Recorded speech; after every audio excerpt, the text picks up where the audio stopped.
রাজকীয়তা ও মোহনীয়তায় পরিপূর্ণ এই মহলের অন্দরমহল, বিলাসিতা ও নিরাপত্তার চাদরে ঘেরা এমনই প্রাসাদ।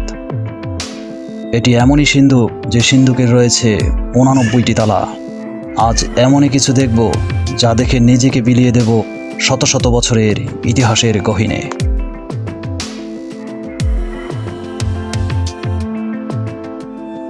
আসসালামু আলাইকুম, স্বাগত প্রত্যেককে। দর্শক, আজ দেখব কয়েকশো বছরের ইতিহাস বহন করে সগৌরবে বাংলাদেশের রাজধানী ঢাকার প্রাণকেন্দ্রে দাঁড়িয়ে আছে নবাবদের গোলাপী প্রাসাদ আহসান মঞ্জিল। এই ব্লগে আহসান মঞ্জিলের কোথায় কি আছে দেখব সম্পূর্ণ ভিতর বাহির। গোলাপি রঙে সাজানো গোছানো ঢাকার নবাবী ইতিহাসের ধারক ও বাহক নবাবদের বিলাসী প্রাসাদ আহসান মঞ্জিল।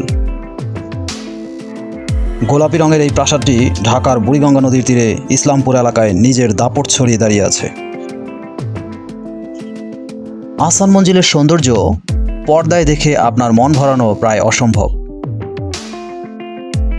কেননা এর স্থাপত্যশৈলী, নির্মাণ কারুকার্য এবং বিশাল সবুজে ঘেরা প্রান্তর আপনাকে হারিয়ে যেতে বাধ্য করবে, যা এখানে না আসলে বুঝতে পারবেন না। তবুও জেনে নেই গোলাপী প্রাসাদের ইতিহাস।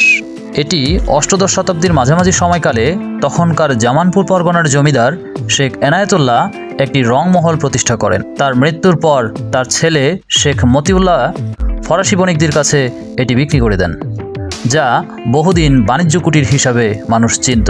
পরে 1830 সালের দিকে আহসান মঞ্জিলের পাশের এলাকার বেগমগঞ্জে বসবাসকারী খাজা আলিমুল্লাহ ক্রয় করে এখানে বসবাস করতে শুরু করেন। প্রায় 29 বছর পর 1859 সালে খাজা আলিমুল্লাহর পুত্র খাজা আব্দুল গনি ইউরোপীয় নির্মাণ প্রকৌশলী কোম্পানির দ্বারা পুরনো প্রাসাদের পাশে নতুন করে বর্তমান প্রাসাদটির নির্মাণ কাজ শুরু করেন, যা নির্মাণ করতে সময় লাগে প্রায় 13 বছর। অর্থাৎ 1872 সালে শেষ হয় আজকের গোলাপি এই বিশাল প্রাসাদের। খাজা আব্দুল গনি তার পুত্র খাজা আহসানুল্লাহর নাম অনুসারে এই প্রাসাদটির নামকরণ করেন আহসান মঞ্জিল। প্রাসাদটি যেমনি জমকালো, তেমনি প্রাসাদের ভিতর এবং ব্যবহার্য জিনিসপত্রগুলিতে রয়েছে রাজকীয়তার ছোঁয়া।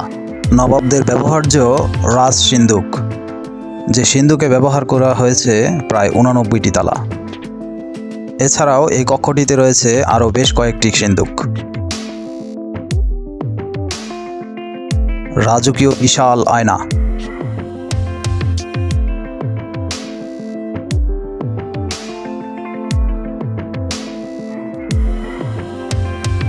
এছাড়াও নবাবী আমলের রাজসিঁড়ি। বর্তমানে এটি বাংলাদেশ সরকারের বাংলাদেশ জাদুঘরের আওতায় সর্বসাধারণের জন্য উন্মুক্ত করে দেওয়া হয়েছে, যা বর্তমানে একটি জাদুঘর হিসেবে ব্যবহার্য। আজ বিদায় নিচ্ছি, দেখা হবে অন্য কোথাও। ভিডিওটি ভালো লাগলে একটি লাইক দিয়ে চ্যানেলটি সাবস্ক্রাইব করে পাশেই থাকবেন। ধন্যবাদ সবাইকে।